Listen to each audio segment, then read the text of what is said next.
बहू के पलटते ढंग।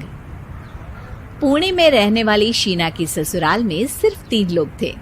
इस वजह से घर में ज्यादा काम नहीं होता था, तो वो दोपहर तक अपना सारा काम खत्म कर लेती थी। लेकिन उसके बाद वो बोर हो जाती। इस वजह से उसने शिनचैन कार्टून देखना शुरू कर दिया, जो धीरे धीरे उसके व्यवहार पर इतना इफेक्ट करता गया कि वो खुद भी शिनचैन जैसी ही बातें करने लगती है। एक रात डिनर करते हुए, अरे बहू, जरा अचार तो देना। ओहो सासू माँ, आपसे इतना काम भी नहीं होता। इस तरह तो आप जल्दी जल्दी बुढ़िया हो जाओगी। अरे शीना, ये तुम कैसे बात कर रही हो? आपको तो कुछ भी समझ में नहीं आता। ये शीना का शिनचैन स्टाइल है। ऐसा बोलकर शीना वहाँ से चली जाती है।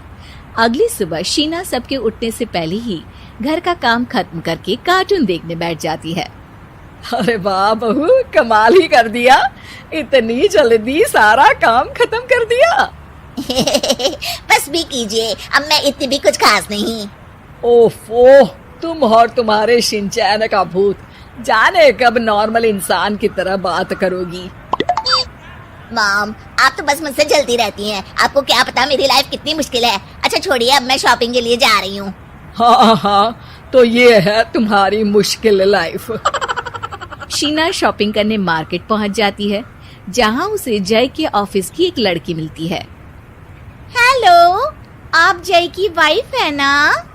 हेलो, मेरा नाम शीना है। मैं 26 साल की हूँ और मुझे शिमला मिर्च बिल्कुल भी पसंद नहीं है, पर शिमला जा सकती हूँ। हाँ।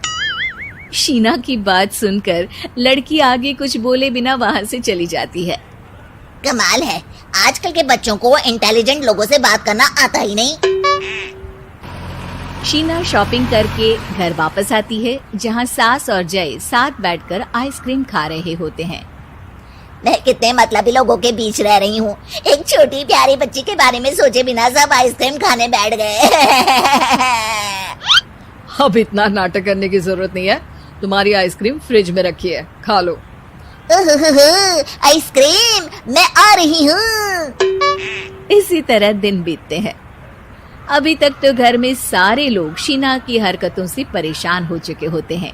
एक शाम उनके घर पड़ोस के अंकल आते हैं, जिन्हें देखते ही शीना बोल पड़ती है। हेलो अंकल, आज आप यहाँ? ये कह रही है आप यहाँ बैठिए, हम अभी आते हैं। ऐसा बोलकर शीना की सास उसे लेकर रसोई में चली जाती है। अरे वो तुम्हारी पापा की उम्र के हैं, उनकी इंसल्ट तो मत करो। आपको तो बस अपनी ही खुशी दिखाई देती है।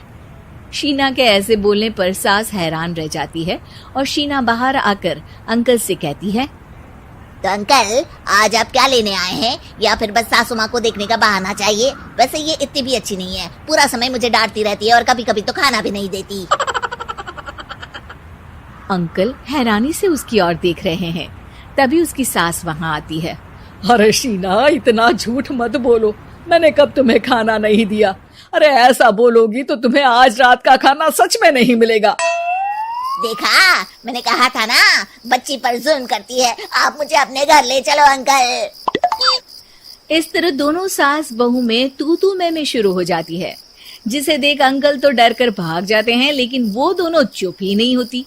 रात को जय के घर वापस आने पर सास उसे शीना की सारी बात बताते हुए कहती है, अरे इसके सर से कार्टून का भूत तो उतारना ही पड़ेगा। मौका या वक्त कुछ देखती ही नहीं, बस बकवास शुरू कर देती है। बात तो आपकी सही है, पर क्या करेंगे? अरे कार्टून देखकर ऐसी बनी है तो इसकी कार्टून ही बंद कर दो। हाँ, कार्टून बंद करके कुछ समझदारी वाली चीजें दिखाते हैं। जियोग्राफी दिखाना शुरू कर दो ना, क्या पता कुछ अकल आ जाए। हाँ, नाइस आइडिया माँ। इस पर जय केबल टीवी पर ज्योग्राफी छोड़कर बाकी सारी चैनल बंद करवा देता है, पर शीना भी किसी से कम नहीं होती। ओहो पतिदेव, अपने आप को बहुत स्मार्ट समझते हो। शीना मोबाइल पर YouTube ऑन करके उस पर शिनचैन देखने लगती है। शीना की इस स्मार्टनेस को देखकर जय तो बेचारा सर खुजलाता ही रह जाता है। हमने इसे जरूरत से ज्यादा अंडर एस्टिमेट कर दिया, अब क्या करें माँ? अरे इंटरनेट बंद करवा दे बेटा। शीना को कार्टून की दुनिया से बाहर निकाल वापस इंसान बनाने के लिए अब जय इंटरनेट भी बंद करा देता है, जिससे शीना परेशान हो जाती है।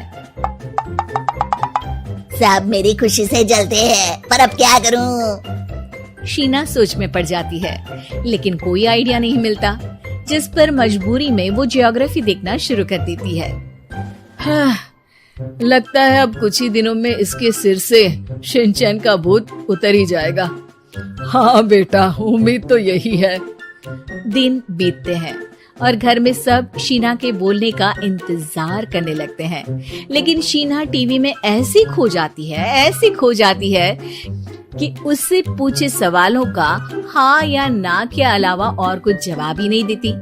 देखते ही देखते हफ्ता बीत जाता है, तो सब्र का बांध तोड़ते हुए जय टीवी बंद कर खुद ही शीना से बात करने बैठ जाता है। क्या बात है शीना, पहले तुम ज्योग्राफी देखने को तैयार नहीं थी, और जब देखने बैठी तो इसके आगे किसी चीज की कोई सूध ही नहीं, ना किसी से बात करनी, ना घर का कोई काम। अरे माँ कब तक अकेले सब कुछ संभालेंगी? अभी भी तुम्हारे सर से शिनचैन का भूत उतरा कि नहीं? जब मादा भालू नर भालू से बात नहीं करती, तो वो उनका ध्यान अपनी तरफ आकर्षित करने के लिए बिल्कुल यही हरकत करते हैं।